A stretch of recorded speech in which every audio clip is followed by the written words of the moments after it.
গতকাল ৮ ডিসেম্বর ২০২৪ সিরিয়ার জালেম শাসক বাশার আল আসাদের পতন হয়েছে। তিনি সিরিয়া ছেড়ে পালিয়েছেন। সিরিয়ার প্রতিরক্ষা মন্ত্রণালয়ের কর্মকর্তারা দামেস্ক ছেড়ে চলে গেছেন। গতকাল সেখানে সেনা প্রত্যাহার করা হয়েছে। তাই রাজধানী দামেস্কের রাস্তায় নেমে উল্লাস করেন বিদ্রোহী গোষ্ঠীরা। রাস্তায় নেমে আসেন হাজার হাজার মানুষ। তাদেরও উল্লাস করতে দেখা যায়। পৃথিবীর প্রাচীন সভ্যতা সংস্কৃতি দেশ সিরিয়া। এই অঞ্চলটি ইসলাম পূর্ব যুগ থেকে গুরুত্বপূর্ণ। এই ভূমিতে জন্মগ্রহণ করেছেন অসংখ্য নবী। তারা বসবাসও করেছেন এখানে। হযরত ইব্রাহিম আলাইহিসসালাম নিজ সম্প্রদায়ের বিরোধিতার মুখে পড়ে মহান আল্লাহর আদেশে সিরিয়া ভূমিতে হিজরত করেন। এখানে জন্মগ্রহণ করেন হযরত ঈসা আলাইহিসসালাম। হযরত মুসা আলাইহিসসালাম হিজরত করে আগমন করেছিলেন এখানে। সিরিয়া তৎকালীন সময়ে শাম বলে পরিচিত ছিল।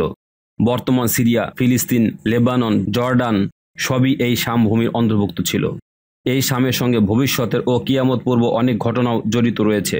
এখানে ইমাম মাহদির হাতে বায়াত, ঈসা আলাইহিসসালামের আগমন, দাজ্জালের হত্যাসহ বেশ কিছু গুরুত্বপূর্ণ ঘটনা সংঘটিত হবে বলে ভবিষ্যৎবাণী করেছিলেন আমাদের প্রিয় নবী রাসূলুল্লাহ সাল্লাল্লাহু আলাইহি ওয়াসাল্লাম। এই ভূখণ্ডকে রাসূলুল্লাহ সাল্লাল্লাহু আলাইহি ওয়াসাল্লাম মুসলমানদের দ্বিতীয় হিজরত ভূমি বলেছেন। হযরত আব্দুল্লাহ ইবনে আমর রাদিয়াল্লাহু তাআলা আনহু সূত্রে বর্ণিত, তিনি বলেন, আমি রাসূলুল্লাহ সাল্লাল্লাহু আলাইহি ওয়াসাল্লামকে বলতে শুনেছি, হিজরতের পর আরেকটি হিজরত শিগগিরই সংঘটিত হবে। তখন ভূপৃষ্ঠের সব থেকে ভালো মানুষ হবে তারাই যারা ইব্রাহিম আলাইহিসসালামের হিজরত ভূমিতে অর্থাৎ শাম দেশে অবস্থান করবে। আর গোটা পৃথিবীতে সর্বনিকৃষ্ট মানুষটাই বাকি থাকবে। তাদের ভূমিগুলো তাদের নিক্ষেপ করবে। মহান আল্লাহ তাদের অপছন্দ করবেন। তাদের ফিতনার আগুন বানর ও শূকরের সঙ্গে মিলিয়ে রাখবে। অর্থাৎ তাদের দুশ্চরিত্রের কারণে তারা যেখানেই যাবে সেখানেই ফিতনা লেগে থাকবে। হযরত ইবনে হাওয়ালা রাদিয়াল্লাহু তাআলা আনহু বলেন, রাসূলুল্লাহ সাল্লাল্লাহু আলাইহি ওয়াসাল্লাম ইরশাদ করেন, ইসলামী বাহিনী শিগগিরই কয়েকটি দলে দলবদ্ধ হবে। একটি দল শামে, একটি ইয়েমেনে ও অন্য আরেকটি ইরাকে। ইবনে হাওয়ালা রাদিয়াল্লাহু তাআলা আনহু জিজ্ঞেস করেন, হে আল্লাহর রাসূল, আমি যদি সে যুগ পাই তখন আমি কোন দলটিতে যোগদান করব তা বলে দিন। রাসূলুল্লাহ সাল্লাল্লাহু আলাইহি ওয়াসাল্লাম বলেন, তুমি শামের বাহিনীতে থাকবে, কেননা তা আল্লাহর পছন্দনীয় ভূমির একটি। সেখানে তিনি তার সর্বোৎকৃষ্ট বান্দাদের একত্রিত করবেন। আর যদি তুমি তাতে যোগদান না করো তাহলে তুমি ইয়েমেনের বাহিনীকে গ্রহণ করো, আর তোমরা শামের কূপ থেকে পানি গ্রহণ করো, কেননা আল্লাহ আমার জন্য অর্থাৎ আমার উম্মতের জন্য শাম ভূখণ্ড ও তার বাসিন্দাদের দায়িত্ব গ্রহণ করেছেন। হযরত শুরাইহ ইবনে উবাইদ রাহিমাহুল্লাহ বলেন, হযরত আলী রাদিয়াল্লাহু তাআলা আনহু ইরাকে অবস্থানরত অবস্থায় তাকে শামবাসীদের ব্যাপারে বলা হলো, আপনি তাদের উপর অভিশাপ করুন। তখন তিনি বলেন, না, আমি রাসূলুল্লাহ সাল্লাল্লাহু আলাইহি ওয়াসাল্লামকে বলতে শুনেছি যে শাম ভূখণ্ডে আবদালরা অর্থাৎ আল্লাহর ওলিদের বিশেষ দল থাকেন। তারা 40 জন থাকেন। যখনই তাদের থেকে একজন মারা যান, আল্লাহ তার স্থানে অন্য আরেকজনকে রাখেন। তাদের বরকতে বৃষ্টি হয় ও শত্রুর উপর জয়লাভ হয়। ভবিষ্যতে তাদের ওসিলায় শামবাসীদের থেকে আযাব উঠিয়ে নেওয়া হবে। হযরত মুয়াবিয়া ইবনে কুবরা রাদিয়াল্লাহু তাআলা আনহু সূত্রে বর্ণিত, রাসূলুল্লাহ সাল্লাল্লাহু আলাইহি ওয়াসাল্লাম ইরশাদ করেন, যখন শাম ভূমি ফাসাদ সৃষ্টিকারীদের দ্বারা ধ্বংসপ্রাপ্ত হবে তখন তোমাদের মধ্যে কোনো কল্যাণ থাকবে না। আর আমার উম্মতের একটি দল সর্বদা সাহায্যপ্রাপ্ত হবে। তাদের যারা ক্ষতি করার চেষ্টা করবে তারা কিয়ামত পর্যন্ত তাদের ক্ষতি সাধন করতে পারবে না। হযরত আবু দারদা রাদিয়াল্লাহু তাআলা আনহু সূত্রে বর্ণিত, রাসূলুল্লাহ সাল্লাল্লাহু আলাইহি ওয়াসাল্লাম ইরশাদ করেন, মহাযুদ্ধের সময় মুসলিমদের ছাউনি হবে গোতা শহরে, যা দামেস্ক শহরের পাশে অবস্থিত। এটি শামের উৎকৃষ্ট শহরগুলোর একটি। অন্য বর্ণনায় রয়েছে, রাসূলুল্লাহ সাল্লাল্লাহু আলাইহি ওয়াসাল্লাম ইরশাদ করেন, অচিরেই তোমরা শাম বিজয় করতে পারবে।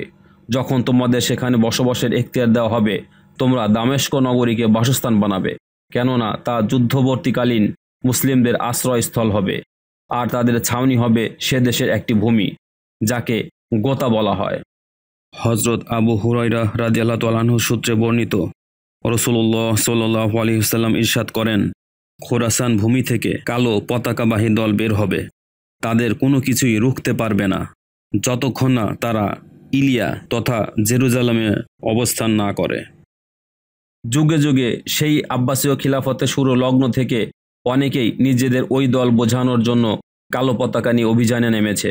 কেউ বা নিজেকে মাহদিও দাবি করে বসেছে। এগুলো সম্পূর্ণ ভুল। বরং ওই দলের ব্যাপারে নিশ্চিতভাবে আল্লাহই ভালো জানেন। তারা কিয়ামতের আগে কোন যুগের এবং কারা হবে। হযরত নাওয়াস ইবনে সামআন রাদিয়াল্লাহু তাআলা সূত্রে বর্ণিত একটি হাদিসে দাজ্জাল সম্পর্কে বর্ণিত হয়েছে, রাসূলুল্লাহ সাল্লাল্লাহু আলাইহি ওয়াসাল্লাম ইরশাদ করেন, দাজ্জাল ইরাক ও শামের মধ্যবর্তী এলাকা থেকে বের হবে এবং ডানে বায়ে গোটা পৃথিবীতে ফাসাদ সৃষ্টি করতে থাকবে। তাই হে আল্লাহর বান্দারা, তোমরা ঈমানের উপর অটল থাকবে।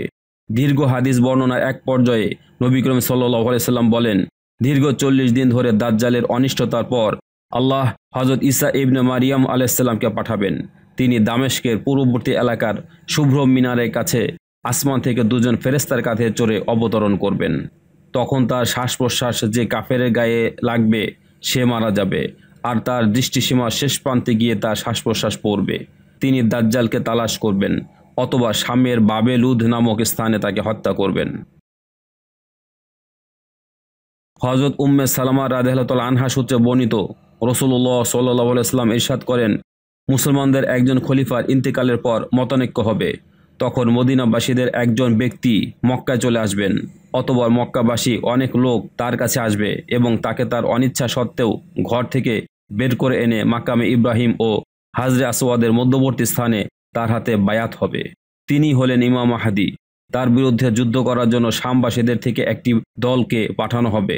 তবে তারা মক্কা মদিনার মধ্যবর্তী বাইদা নামক স্থানে পৌঁছলে ভূমিধসে আক্রান্ত হবে। যখন মানুষ তা দেখবে তখন তার কাছে শামের আবদালরা ও ইরাকবাসী উৎকৃষ্ট মানুষদের দল আসবে। অতঃপর তারা মাকামে ইব্রাহিম ও হাজরে আসওয়াদের মধ্যবর্তী স্থানে তার হাতে বায়াত হবে। অতঃপর কুরাইশ বংশের জনৈক ব্যক্তির উদ্ভব হবে। কালফ গোত্র হবে তার মাতুল গোত্র। সে তাদের মোকাবেলায় একটি বাহিনী পাঠাবে। যুদ্ধে মাহদীর অনুসারীরা কালফ বাহিনীর উপর বিজয়ী হবে। এ সময় যারা কালবের গনিমত নিতে উপস্থিত হবে না তাদের জন্য আফসোস। মাহদী গনিমতের সম্পদ বন্টন করবেন ও নবী করিম সাল্লাল্লাহু আলাইহি ওয়াসাল্লামের সুন্নত অনুযায়ী মানুষের মধ্যে কার্য পরিচালনা করবেন, আর ইসলাম সারা পৃথিবীতে প্রসারিত হবে। অতঃপর তিনি 7 বছর অবস্থান করার পর মারা যাবেন, আর মুসলিমরা তার জানাজান সালাত পড়বে। ইমাম আবু দাউদ রাহিমাহুল্লাহ বলেন, কেউ কেউ হিশাম থেকে বর্ণনা করে বলেন 9 বছর অবস্থান করবে।